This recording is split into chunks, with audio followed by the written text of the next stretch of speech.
All right, so the chief petty officers and the chief's mess as a whole plays a critical role in safety. So these are the leaders in the position to most know their sailors and to best influence that risk decision-making process I told you about.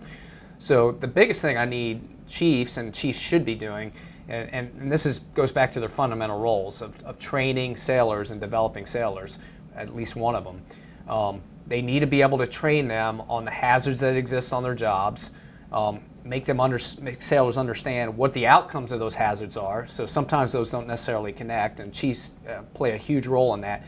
And how they do that is the chief's mess has to be that source of corporate knowledge. So the chiefs have to, through the function of the chief's mess and the lineage of the chief petty officer, they've got to be able to pass on the why we have certain hazard controls in place. So can we as a chief's mess effectively reach back and go, here's why we require PPE on flight decks, or here's why this thing happened, or this control or this procedure was put in place.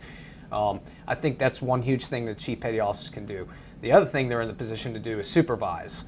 And depending on the chief's mess and the effectiveness of the leadership at that command, we see some chief's messes that are better than this than others for a variety of reasons. But I think chiefs out there supervising is key, and what they're actually supervising is they're looking for those risk tolerance decisions. They have to be able to identify, hey, does a sailor not see a hazard? And if they don't, they have to be able to intervene or get someone else to intervene. If they know the sailor sees the hazard, have they trained him effectively enough to understand the hazard? But then they've also got to be able to factor into the 10 factors that affect risk decision making. So for example, do they know the sailors that are very experienced and are becoming complacent? Okay, can they see that behavior and engage and stop that? Do they know when their sailors are tired and fatigued, or do they know when their sailors are making decisions just to get the job done in time, to get an extra meal, to get that extra bit of sleep, or to get home for some family event? They've got to be able to pick up on those things. I've already mentioned corporate knowledge.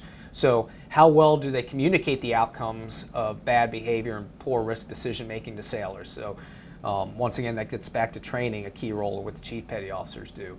And then more senior chief petty officers, the command mass chiefs, they've got to be able to work with their COs to evaluate the safety cultures at their command. So it gets beyond the individual sailor decision making. Yes, they've got a role, like we all do as leaders in the Navy, to kind of watch the decision making and supervise our sailors.